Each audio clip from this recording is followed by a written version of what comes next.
Everyone welcome back to the channel. ये video है जो है वो दो सेक्शंस में डिवाइडेड। तो फर्स्ट सेक्शन इज जहां हम बात करेंगे निफ्टी के बारे में कि किस तरह से आज एक्सपायरी में हमने ट्रेड किया और किस तरह से हम कल के दिन ट्रेड कर सकते हैं।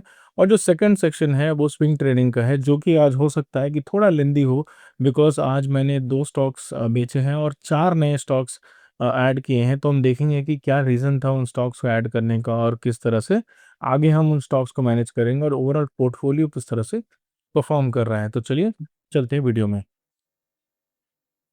तो अगर आप ओवरऑल नो वीडियो को देखो तो यहाँ निफ्टी के परफॉर्मेंस को देखो, तो यहाँ पे निफ्टी का जो परफॉर्मेंस है वो कहीं ना कहीं एक नेगेटिव साइड चल रहा है। बट लेट अस सी कि किस तरह से हमने कल प्रेडिक्ट किया था और क्या हमारा आज का प्लान का था। ओके, सो एक्सपेक्टेशन थी कि अ, आज के दिन मार्केट इवन दो अगर मार्केट डिप भी करे, यहाँ पे कहीं ना कहीं हमें एक पॉजिटिव बाउंस देखने को मिलेगा। यहाँ पे अगर मार्केट फॉर एग्जांपल हमने बोला था कि मार्केट गैप अप खुले, गैप डाउन खुले, कैसे भी खुले, कहीं ना कहीं समवेयर हियर, यहाँ पे कहीं ना कहीं मार्केट नीचे जाएगा और वहाँ से रिवर्स हो जाएगा, या फिर हमने बोला था कि 24,050 और 23,850 इसके बीच में ही रहेगा मार्केट। तो ऑलमोस्ट मार्केट वैसा ही रहा, लेकिन यहाँ पे नेगेटिव साइड जो था वो ज़्यादा डोमिनेंस था। यहाँ पे अगर आप देखो कॉल्स में बहुत हैवी सेलिंग देखने को मिली थी आज। तो यहाँ पे अगर आपने पुट के साइड ट्रेड किया होगा, आपने पुट बाई किया होगा, तो तब भी आपको लॉस ही होगा, क्योंकि आज अगर आपने अगले हफ्ते का बाई, अगले हफ्ते की पुट्स वगैरह बाई की होगी, तब आपको प्रॉफिट हुआ होगा। वरना यहाँ पे तो पुट्स में भी बहुत ज़्यादा हमें पैसा दिखा नहीं होगा, क्योंकि यहाँ पे मार्केट एक कंप्लीट रेंज में था। मैंने जब देखा सुबह जब मार्केट फॉल करने लगा, तो यहाँ पे मैंने देखा कि मार्केट एक बेस बना रहा है और फिर यहाँ पे मैंने कुछ पुट शॉट किए थे, लेकिन उसको धीरे-धीरे करके उसने भी अपना स्टॉप लॉस हिट कर गया, क्योंकि यहाँ पे ट्रेल इतना जल्दी हो रहा था। मैं स्टॉप लॉस धीरे-धीरे करके मैं ट्रेल कर रहा था मार्केट में स्टॉप लॉस को, क्योंकि एक्सपायरी के दिन मैं करता हूँ।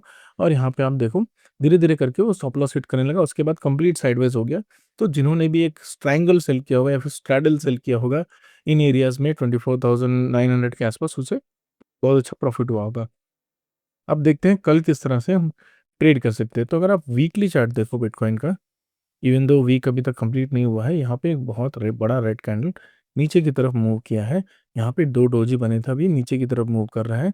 अगर ये 2-3 दिन में रिकवर नहीं करता है तो ये एक अच्छा साइन नहीं है, क्योंकि मार्केट अपने लोअर रेजिस्टेंस को बार-बार टच कर रहा है। तो हो सकता है कि मार्केट इस एरिया में नीचे की तरफ धीरे-धीरे मूव करे और उसके बाद ऊपर की जो मूवमेंट है वो कंटिन्यू करे। तो ये हो सकता है कि आने वाले 1-2 हफ्ते में अगर मार्केट में आज का वीकली कैंडल नो आज का मतलब इस हफ्ते का वीकली कैंडल नेगेटिव बनता है, तो हो सकता है वो सिनेरियो हमें देखने को मिले। अगर आप डेली चार्ट पे देखो तो डेली चार्ट पे भी मार्केट ऊपर गया, नीचे आया, फिर से ऊपर गया, फिर नीचे आया। हो सकता है कि यहाँ से ये रिवर्स कर जाए। तो ये जो सपोर्ट है 23,800 के आसपास, तो 800 से यहाँ रिवर्स होना चाहिए। अगर ये ऊपर की तरफ आया तब यहाँ पे हमें एक अच्छा ब्रेकआउट देखने को मिलेगा 24,500 या फिर 25,000 के आसपास। तो ये ओवरऑल सिनेरियो है ऑन अ डेली चार्ट। अगर आप 15 मिनट्स में देखो कल हम सुबह किस तरह से ट्रेड करेंगे, तो यहाँ पे हम क्या करेंगे, कल अगर आप देखो मार्केट फिलहाल एक रेंज में बना हुआ है बहुत दिन से, 24,800 के आसपास से फिर 24,000 का जो एरिया है उसको बार बार ये टच कर रहा है। और यहाँ पे जो बॉटम साइड है वो 800 के आसपास है। तो ये जो एरिया है ये नो बार बार मार्केट यहाँ से रिवर्स कर रहा है, लेकिन अगर मार्केट किसी भी पॉइंट पे आके यहाँ आके इस एरिया में बार बार घूमने लगे एक दिन दो दिन, तो यहाँ से ये ब्रेक करके नीचे की तरफ निकल जाएगा। और ऑन द अदर हैंड यहाँ पे जो रेजिस्टेंस है 24,150 के आसपास, 150 टू 200 के बीच में, अगर मार्केट इस एरिया को वापस क्लिम किया और यहाँ से ये मूव करेगा, तब यहाँ पे हमें एक अच्छा पैसा मिलेगा। तो कल हो सकता है कि एक साइडवेज मार्केट हो, बहुत ज़्यादा मूवमेंट कल एक्सपेक्ट नहीं कर रहा हूँ। अगर यहाँ पे हम इस एरिया को देखें तो कल लेट्स से अगर मार्केट गैप अप खुलता है, तो गैप अप खुलता है तो हमें देखना होगा कि मार्केट किस तरह से बिहेव कर रहा है। अगर ये यहाँ से 24,000 को ब्रेक करते ऊपर की तरफ निकलता है, तो हो सकता है कि 24,000 100 के आसपास तक या तो कल के दिन या फिर परसों के दिन ये निकल जाए। लेकिन जो मोमेंटम है वो पॉजिटिव मोमेंटम रहेगा, तो मार्केट में अच्छी बुलिशनेस आ जाएगी। लेकिन अगर मार्केट गैप डाउन खुलता है या फिर फ्लैट खुल के नीचे की तरफ मूव करने लगता है, तब यहाँ पे हो सकता है कि मार्केट धीरे-धीरे साइडवेज टू नेगेटिव हो और यहाँ पे 1-2 दिन बाद हमें एक अच्छा ब्रेकडाउन देखने को मिले। तो यहाँ पे नेगेटिव साइड अभी ज़्यादा एरिया बचा नहीं है, लेकिन पॉजिटिव साइड जो रिबाउंड आएगा वो थोड़ा फास्टर आएगा, क्योंकि यहाँ पे आप देखो कंटिन्यूअसली मार्केट में सेलिंग हो रही है। ऐसा नहीं कि मार्केट में नेगेटिव सेंटिमेंट अभी नहीं है, फिलहाल बहुत ज़्यादा नेगेटिव सेंटिमेंट है। ऑन द अदर हैंड यहाँ पे आप देखो दूसरे स्टॉक मार्केट्स में भी मिक्स सेंटिमेंट्स है, कभी वो बुलिश होते हैं, कभी नेगेटिव होते हैं, लेकिन इंडियन में क्या है, वो कंटिन्यूअसली नेगेटिव सेंटिमेंट एक चल रहा है। मार्केट पॉजिटिविटी में पॉजिटिव साइड मूव नहीं कर रहा है। इवन दो स्टॉक्स को भी अगर आप देखो, ओवरऑल हमारा पोर्टफोलियो भी देखेंगे उसके बाद, तो वहाँ पे भी एक नेगेटिव सेंटिमेंट चल रहा है। तो अगर पॉजिटिव साइड आया तो लोग यहाँ पे बाई करना प्रेफर करेंगे रादर देन फिलहाल अभी सेल करना। तो यहाँ पे जब ब्रेकडाउन कंफर्म होगा तब यहाँ पे बाय सेलिंग आएगी, क्योंकि कंटिन्यूसली आप देखो मार्केट जब भी ब्रेकडाउन कर रहा है, यहाँ पे छोट धीरे धीरे करके रिकवरी आ जा रही है। तो कल के दिन अगर मार्केट गैप अप खुलता है तो हम क्या करेंगे, गैप अप खुलता है तो यहाँ पे 24,000 जब ब्रेक करेगा तो एक 30-40 पॉइंट का हम एक स्टॉप लॉस लेंगे और 1:2 पे ही टारगेट लेंगे। अगर ये नीचे की तरफ मूव करता है तो अगर ये जब 800 को ब्रेक करेगा तब यहाँ पे हम एक ट्रेड इनिशिएट करेंगे नेगेटिव साइड, वरना कल के दिन जाने देंगे, एक दिन ट्रेड नहीं करेंगे नेगेटिव साइड, सिर्फ पॉजिटिव साइड ही ट्रेड देखेंगे। तो अब देखते हैं कि हमारा पोर्टफोलियो कैसा दिख रहा है। तो अगर आप देखो पोर्टफोलियो पे दो स्टॉक मैंने स्विंग ट्रेडिंग के जो मैंने बेच दिए हैं, वन इज़ ग्रो। ग्रो मैंने आज निकाल दिया, और second is Canara bank. Grow मैंने प्रॉफिट में निकाला है। ग्रो आज प्रॉफिटेबल था, ओवरऑल 8% के आसपास मुझे प्रॉफिट हो रहा था, मैंने वहाँ पे सेल किया। कैनरा बैंक मैंने इसलिए सेल किया क्योंकि कैनरा बैंक मैं बहुत दिन से होल्ड कर रहा हूँ, और कैनरा बैंक का अगर आप चार्ट देखो तो यहाँ पे चार्ट जो है वो अब अच्छा नहीं लग रहा। फिलहाल प्रीवियसली जिस तरह चार्ट बहुत अट्रैक्टिव था, यहाँ पे अगर आप देखो एक नेगेटिविटी यहाँ पे देखने को मिल रही है। तो यहाँ पे अगर आप देखो इस एरिया के आसपास मैंने बाई किया था, यहाँ पे around 124। Me show you in the better screen bank, या हम्म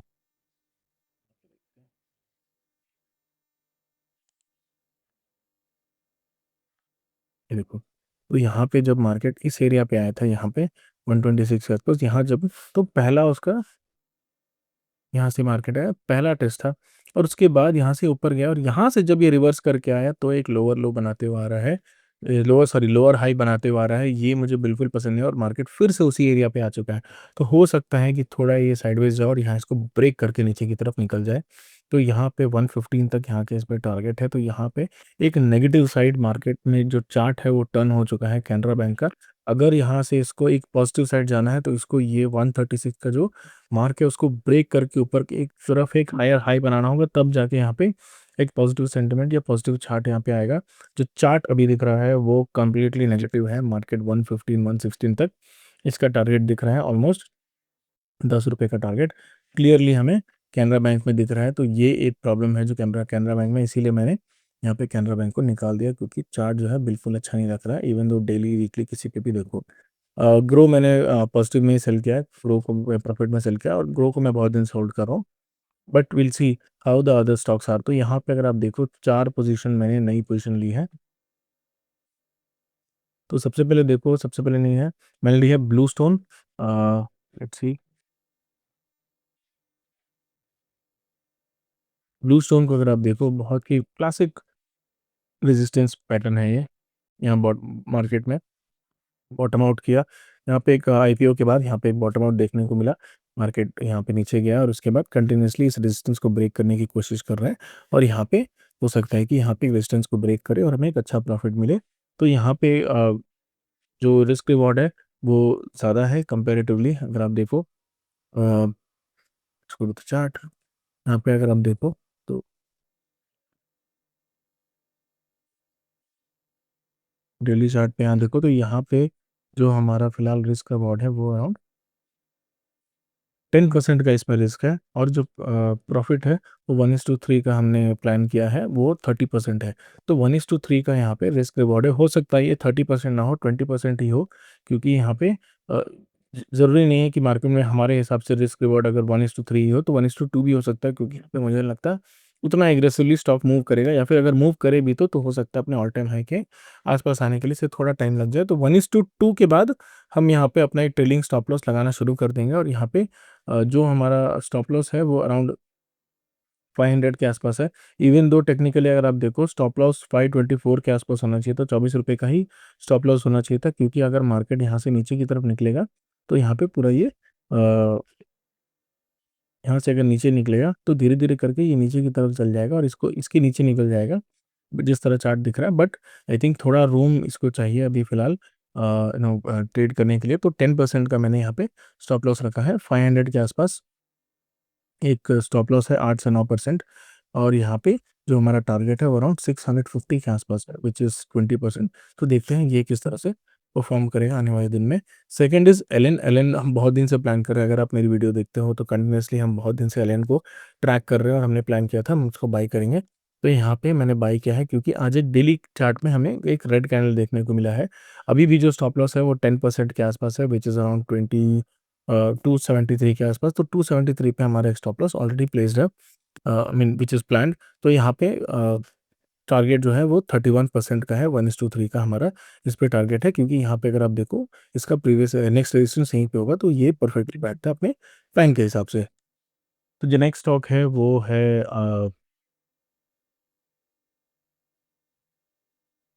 पिनाका बायोटेक। तो पनास I think, let me see what is the exact name of that. Panacea biotech कुछ है, पना व्हाटएवर इट मे बी। तो यहाँ पे आप देखो ये अपने ऑल टाइम हाई के पास आया और वहाँ पे बहुत दिन से वेट कर रहा है। तो यहाँ पे मैंने ट्रेड इनिशिएट किया है। तो यहाँ पे अगर आप देखो 12 से 15% यहाँ पे इजीली अचीवेबल है अगर यहाँ से मार्केट ऊपर की तरफ निकलता है। लेकिन यहाँ पे 7% का एसएल है, तो 7% का एसएल जो है ये थोड़ा बड़ा है, बट दैट इज़ फाइन, क्योंकि इसका प्रीवियस लो वहाँ पे था, प्रीवियस डे का लो। बट अगर देखा जाए 8 से 10% का यहाँ पे स्टॉप लॉस जो है वो यहाँ पे वैलिड होता है। तो 8 से 10% का स्टॉप लॉस है और 15% का यहाँ पे टारगेट है। अगर इवेंचुअली देखा जाए तो इन जनरल यहाँ पे जब ये ऑल टाइम हाई ब्रेक करता है तो ईज़िली ये 20-25% निकल जाएगा, क्योंकि बहुत ज़्यादा बड़ी कंपनी नहीं है। अगर आप देखो 3000 करोड़ की कंपनी है, तो यहाँ पे मूवमेंट जो है वो फास्ट होता है और इसकी वजह से क्या होता है, जो रिस्क फैक्टर है वो भी ज़्यादा होता है। The fourth company which I have bought is Vikrant engineering. वो देखते हैं। तो विक्रांत इंजीनियरिंग देखो, आप देखोगे ज़्यादातर स्टॉक्स में जो बाय करता हूँ, देयर इज़ पैटर्न कि वहाँ पे वो मोस्टली आईपीओ या फिर अपने ऑल टाइम हाई से नीचे गिर के स्टॉक्स आती है, या फिर आईपीओ के बाद जो सेल ऑफ आता है, उसके बाद जब ये प्रीवियस अपना बेस बनाता है और वहाँ से ब्रेकआउट देता है, मोस्टली वो स्टॉक मैं ट्रैक करता हूँ। आईपीओ स्टॉक्स हो जाए या फिर बाकी जो भी स्टॉक्स जो बीटन डाउन है अपने 52 वीक हाई से, वहाँ से उसको मैं प्लान करता हूँ। बहुत रेयरली मैं 52 वीक हाई स्टॉक्स प्लान करता हूँ। कुछ अच्छे स्टॉक है जैसे एथर एनर्जी हुआ, और बहुत सारे, I am not getting the name, but ether energy बहुत जस्ट होता है जो अपने 52 वीक हाई के बाद जाएंगे। या कृष्णा डिफेंस हुआ, ये सारे स्टॉक अपने ऑल टाइम हाई के बाद भी बहुत अच्छे दिखते हैं। तो यहाँ पे इसको भी मैंने बाई किया है आज। तो अगर आप देखो 4 स्टॉक जो है वो मैंने बाई किया है। फिलहाल 1000 रुपये के आसपास इसमें एक लॉस है। 1000 नहीं, मुझे लगता है ज़्यादा है, बिकॉज यहाँ पे ग्रो जो मैंने सेल किया था वो सेल होने के बाद पॉजिटिविटी दिखा है, मतलब पॉजिटिव पीएनएल दिखा रहा है। इसीलिए यहाँ पे जो पीएनएल, यहाँ पे ओवरऑल पीएनएल है, ओनली इसका वो भी चेंज हो रहा है। इफ आई कैन जस्ट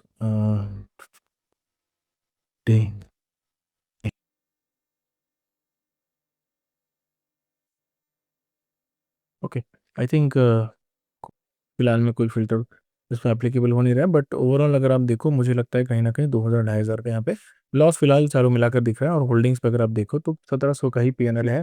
तो यहाँ पे ऑलमोस्ट नेक टू नेक चल रहा है। जितने भी स्टॉक्स हैं वो आइदर अपने बाइंग साइड पे, ये बाइंग पोजीशन पे है, जैसे आईकेएस देखो या फिर पाइन लैब्स देखो, वो अपने बाइंग प्राइस के आसपास ही चल रहे हैं। भारत खूल बहुत ही ज़्यादा फ्लक्चुएट कर रहा है। यहाँ पे 6-7 हज़ार का प्रॉफिट देखने के बाद, अराउंड 10% प्रॉफिट देखने के बाद अब ये -1.3% दिख रहा है, तो बहुत ज़्यादा फ्लक्चुएट हो रहा है। तो मेरे स्टॉक्स जो मैं पिक करता हूँ मोस्टली वो मिड कैप या स्मॉल कैप स्टॉक्स होते हैं, और वॉलेटिलिटी बहुत ज़्यादा होती है। बहुत रेयरली मैं एटर्नल्स या फिर कैनरा बैंक की तरह स्टॉक्स या फिर बड़े-बड़े स्टॉक्स ग्रो वगैरह पिकअप करता हूँ। मोस्टली मैं आईपीओ स्टॉक्स हुए या फिर small cap, mid cap stocks हुए जो 52 वीक हाई के आसपास है या फिर अपना बॉटम बना है, उन रिस्की रिस्की स्टॉक में पिकअप करने की कोशिश करता हूँ। तो अगर आपको लगता है कि आप ये पैटर्न फ़ॉलो कर सकते हो, आप रिस्क ले सकते हो इतना, तभी इस तरह के आइडियाज़ आप प्रेफ़र प्रेफ़र करना। अगर आपको लगता है कि आपका स्टाइल ये नहीं है, तो ये एक एजुकेशनल वीडियो की तरह मैं पोस्ट करता हूँ, ना कि आप इन स्टॉक्स को कॉपी करें। आप मैं जो चाहता हूँ कि आप जब ओरिजिनली ट्राई करो एक स्विंग ट्रेड करने का, तो आपको एक रियल टाइम एक्सपीरियंस दिखे, डे टू डे प्रॉब्लम्स दिखे कि किस तरह के प्रॉब्लम्स होते हैं। फॉर एग्जांपल एक प्रॉब्लम मैंने आपको अभी जो बताया था कि यहाँ पे PNL, let's go to PNL. मैं आपको एक प्रॉब्लम दिखाता हूँ जो मुझे भी जब मैं ट्रेड कर रहा हूँ तब मुझे पता चली कि जब आप एमटीएफ में ट्रेड करते हो तो बहुत ज़्यादा आपको चार्जेस देने पड़ते हैं। और अगर आप देखो कि 20,000 का मेरा ओवरऑल प्रॉफिट है, लेकिन वो चार्जेस कटने के बाद सिर्फ 2,000 ही बच रहा है। तो ऑलमोस्ट 18,000 रुपये मैंने चार्जेस में ही दे दिए है। तो यहाँ पे कोई बेनिफिट मुझे नहीं हुआ, इवन दो लॉस नहीं हुआ, that is itself is a great thing, but overall मुझे बेनिफिट भी नहीं हुआ है यहाँ पे ट्रेड करके। ये जो एफर्ट है ये पता नहीं आगे जाके यूज़ होगा नहीं होगा, ये तो मुझे नहीं पता, लेकिन ओवरऑल फिलहाल अभी मुझे 2,000 का ही प्रॉफिट हुआ। आज मैंने 8,000 का कुछ सेल किया, तो ओवरऑल 9,000 के आसपास, 1,000 रुपये मैं एक्सपेक्ट कर रहा हूँ कि चार्जेस में चले जाएंगे, तो 1,000 के आसपास मुझे यहाँ पे प्रॉफिट होगा। 9,000 8,000 के आसपास ही प्रॉफिट होगा अभी फ़िलहाल। बट यहाँ पे एक ये भी कंसिडरेशन है कि market is not that great. अभी बुल साइड नहीं है, मार्केट एक साइडवेज मार्केट में है, इसीलिए यहाँ पे इतनी फ्लक्चुएशन हुई। जब एक बुल रैली शुरू होगी तो ये जो 2,000 आपको देखने को मिल रहा है रियलाइज प्रॉफिट, ये 2 से 20 लाख भी हो, 20,000 भी हो जाएगा, 2 लाख भी हो जाएगा। तो वो उसको हमें ट्रेड करते रहना है और उस टाइम का वेट करना है, पेशेंस रखना है। अगर एक ही महीने में आप चाहोगे कि सारा कुछ हो जाए, या फिर एक ही साल में आप चाहोगे कि आप सीख जाओ किस तरह से ट्रेड करना है, तो ये नहीं होगा। तो डे टू डे प्रॉब्लम्स हम डील करेंगे। तो इस चैनल को अगर आपको लगता है थोड़ी सी भी आपको बेनिफिट मिलते हैं इस चैनल को कंटिन्यूअसली मेरे एफर्ट से, तो please subscribe to the channel and like this video. और देखते हैं कल किस तरह से मार्केट परफॉर्म करता है। Thank you.